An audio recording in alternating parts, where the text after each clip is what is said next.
so many motorcycles and so many parts, and none of it matters. It was just just every day the bike broke. All right, so we got a little bit of heat on our review pod for not talking about Max Vohland this weekend. That's you protecting your interests. Yeah, that's it, right? I meant to bring him up. I had Max circled. Well, it's Maximus now. It's not Max. It's Maximus. Yes. Yes. But he didn't make the main, and he was really good at Anaheim, and he didn't make the main. And if you're actually counting, I think this is 4 out of 5 mains he didn't make out of 5 races, going back to last year. So yeah, which is pretty rough. Like when you put it in that frame, that's pretty rough. Well, he's a great rider, right? I mean, the guy was. Of course. Yeah, like. Of course. Sipes, did you ever have Sipes, did you ever have did you ever not make a main on a real good team? Yeah. Like twice. Yeah. Like Star Days, or what are we talking? No, Star, I never missed it, but WBR, but I had a factory motor in it because Roger was helping me out, and I made the main, so I don't know.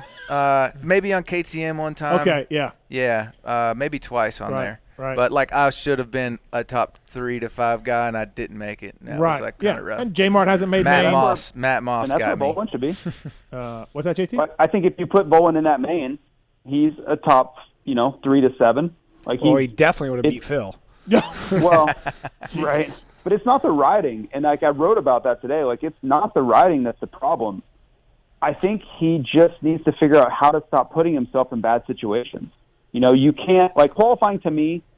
Yeah, okay. If you're in position to win the heat, go for it, because everybody wants to win the heat and make money and get on, podium interview and all that.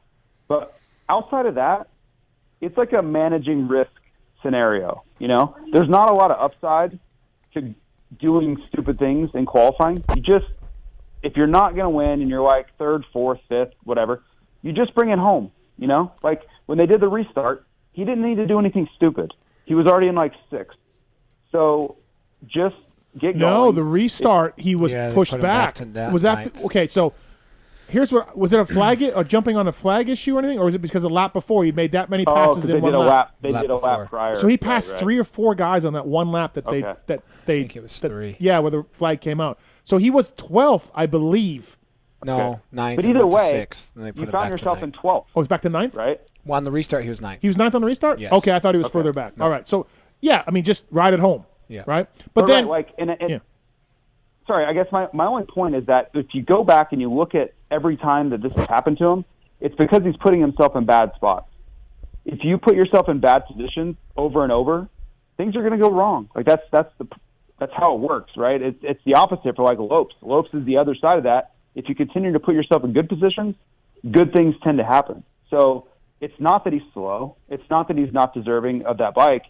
There's something missing where it's where are we going wrong here? Because you should not be in this spot over and over and over where you're having to pull out a miracle. You shouldn't be on the LCQ. You shouldn't be in 12th in the heat. So I don't have the answer, but it's not he's not very good scenario. He got to the lead in the LCQ, and we were good. Yep. We were dialed. Yep. Then he goes off the track. Yeah. Right. Rarick, what you work with KTM, it's not good. No, I fully back what JT's saying. He's 100% right, and I don't have the answer either, but I think a big part of that's racecraft. I just don't think he's been in the gate enough, especially in stadiums. So I was going to ask you that. Yeah, if you look at number of Supercross starts, there ain't much. Correct. Right. Yes, you have to be in the gate, and nowadays I think it stems back to the kids, their whole amateur careers. They don't race enough. You need to race. You need to be in a gate. I don't care if they ever race in this studio. You have to line up and race. That's what makes you better. Mm-hmm. I just disagree with the 4 or 5 amateur nationals a year and train. And yeah, I don't think that's the right system, but I think it's showing with a lot of kids now.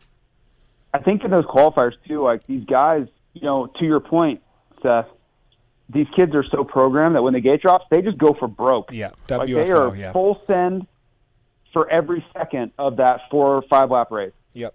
Qualifying, don't do that, right? Because if you don't win, it's okay.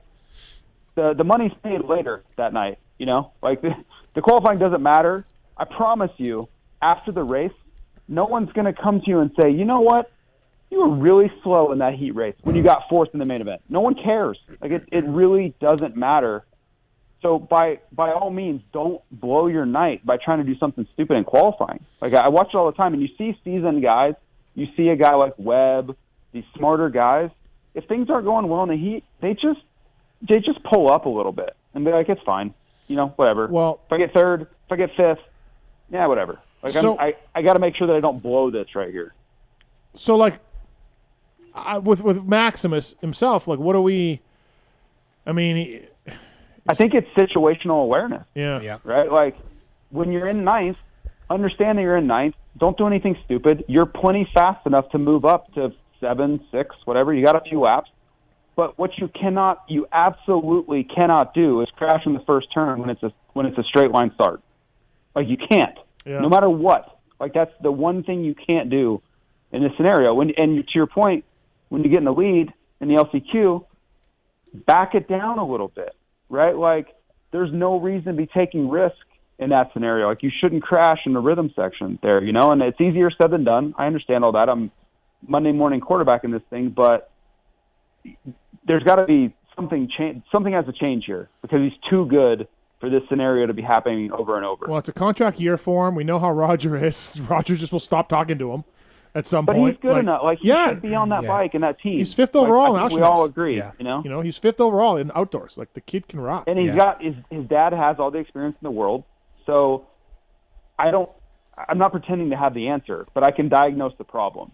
And I think he just needs to calm down in these qualifiers a little bit. And when the window's not open to go for it, just be willing to settle and make sure you're in the main event at all costs, right? Yeah. Like, no matter what, you have to be in the main event. It does seem, though, like there's a little bit of people on social, and maybe this is just social media, that like, and then I got called out because I didn't bring him up on the review show, which I meant to and I forgot. But like at the end, he didn't make the main. Thought you did bring him up. No, I didn't. Not on the review. At the end, he didn't make the main, so there's not much to talk about. But like, my Twitter feed is full of like ganging up on him, and people love the negative stuff. Like, look, it's not good. No one is saying it's good. You're a factory rider, so you got to make the mains. Steve, the only thing I'll say here, and I'm not going at you on this, but in our preview shows, you did say like, nah, forget about that. It's fine. He's good. Yeah, like, He figured all that out. So I think they're going in on that. Is that like you're like no, that's all in the past. Yeah, okay, fine. True. So that's the only thing I could point to. Yeah, maybe. I guess. I don't know. I'm a fan of Max. I think he's of course a good rider. It's not a personal attack, right? No, yeah. Like our job is to analyze what they're doing and not doing in the end, right? And people want to make it personal, but it's not. Yeah, it's not good. Fly Racing, flyracing.com, bringing you Jason Thomas on the show. A couple things to bring up. So the SMX calendar was affected today. USC football and some Pac-12 stuff and